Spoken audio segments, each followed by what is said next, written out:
আমরা একটা স্বাধীনতা চেয়েছিলাম, স্বাধীন রাজ্য চেয়েছিলাম, স্বৈরাচার মুক্ত একটা সমাজ চেয়েছিল ছাত্র জনতা। স্বাধীনতা ঠিকই এসেছে সাইদ ভাইয়ের বুকের তাজা রক্ত দিয়ে, মুগ্ধ ভাইয়ের পানির বোতলের শেষ ডাকটি দিয়ে। স্বাধীনতা এসেছে, স্বাধীনতা তার কাঁধের ঝুলি ভরে এসেছে। স্বাধীনতা অর্জন করতে পেরেছি আমরা, কিন্তু আজ মনে হচ্ছে স্বাধীনতা রক্ষা করা আমাদের পক্ষে ঠিক অসম্ভব। প্রত্যাহারের নামে, পদত্যাগের নামে, জাতির মেরুদণ্ড শিক্ষা প্রতিষ্ঠানগুলোতে শিক্ষকদের প্রতি যে আচরণ নির্যাতন করা হচ্ছে, সেটার নাম কি স্বাধীনতা? সংখ্যালঘুদের উপরে নির্যাতন করার নাম কি স্বাধীনতা? আমরা যারা মুসলমান রয়েছি আমরা জানি, মক্কা বিজয়ের পরে হযরত মুহাম্মদ সাল্লাল্লাহু আলাইহি সাল্লাম সকল ধর্ম বর্ণ নির্বিশেষে সাধারণ ক্ষমা ঘোষণা করেছিল।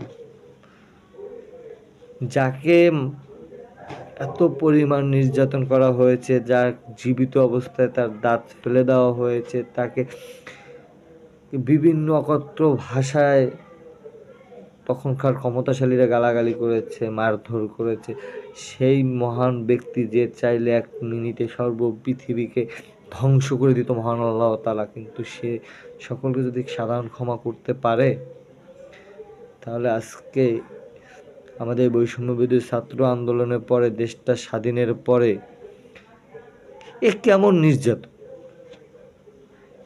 এটা প্রত্যাহারের নামে, পদত্যাগের নামে কিভাবে শিক্ষকদের প্রতি আমরা নির্যাতন করি। শিক্ষকের স্থান তো আমাদের পিতামাতার পরেই। পিতামাতা আমাদেরকে জন্ম দিয়ে রাস্তায় ছেড়ে দেয়, হাত ধরে স্কুলে দিয়ে আসে। সমাজ বৈষম্য বিরোধী আন্দোলনের মতো, রাষ্ট্রভাষা আন্দোলনের মতো বিরুদ্ধে রুখে দাঁড়ানোর মতো, কথা বলার মতো তো সাহস, বুঝ ব্যবস্থা আমাদেরকে এই শিক্ষকরা শিখিয়েছিল।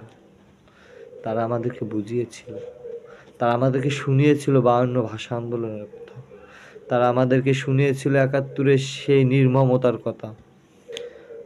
সেই নির্মমতার ধারাবাহিকতা শুনে স্বাধীন দেশের জন্য, স্বাধীন একটা স্বৈরাচারী সরকারের বিপক্ষে, স্বৈরাচারী সরকার দমনের জন্য ছাত্র জনতা ঐক্য হয়ে বৈষম্য বিরোধী আন্দোলন করেছে। স্বাধীনতা ঠিক এসেছে, স্বাধীনতা আমরা পেয়েছি। একটা জিনিস আমরা পাইনি,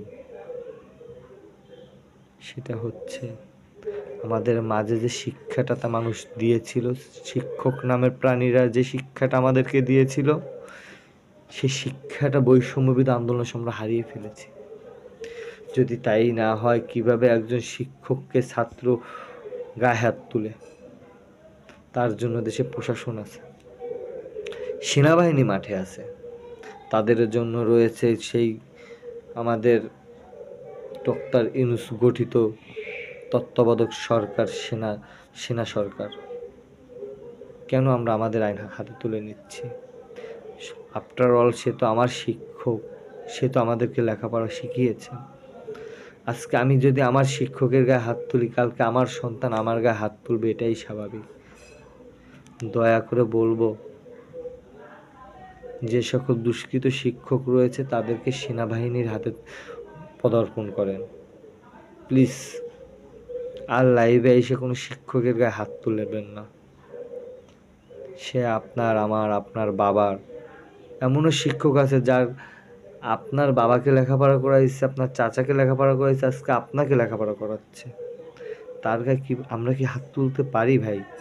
প্লিজ ভাই, সকলকে দলবল নির্বিশেষে অনুরোধ করে বলবো, শিক্ষকদের প্রতি জুলুমগুলো করবেন না। তারা আমাদের শিক্ষাগুরু, পিতামাতা পরের স্থানে তাদের। দয়া করে তাদেরকে, যদি দোষ করে থাকে, দুষ্কৃত শিক্ষক থাকে, তাদেরকে সেনাবাহিনীর হাতে পদার্পণ করে সেনাবাহিনী তাদের ব্যবস্থা নেবে। কিন্তু আর কোনো শিক্ষকের গায়ে হাত তুলে নির্মমতা বাড়াবেন না। আপনারা আমার ভাই, আমি আপনাদের একজন নগণ্য ছোট ভাই হিসেবে অনুরোধ করে বলবো, প্লিজ আর কোনো শিক্ষকের গায়ে হাত দেবেন না। সেনাবাহিনী প্রত্যেকটা সেনাবাহিনীদেরকে রেঞ্জ কমান্ডারকে খবর দেন, তারা আসুক, তাদের উপস্থিতিতে আপনারা পদত্যাগ করান। অন্তত ন্যূনতম সম্মানটা দিয়ে তাদেরকে চেয়ার থেকে ওঠার ব্যবস্থা করেন। শিক্ষক তার অভিশাপ, সন্তানের জন্য পিতামাতার অভিশাপ যতটা খারাপ, একজন শিক্ষকের অভিশাপ একজন ছাত্রের জন্য তার থেকেও ভয়াবহ। আমার শিক্ষক আমাকে কিভাবে এই সমাজটাকে গঠন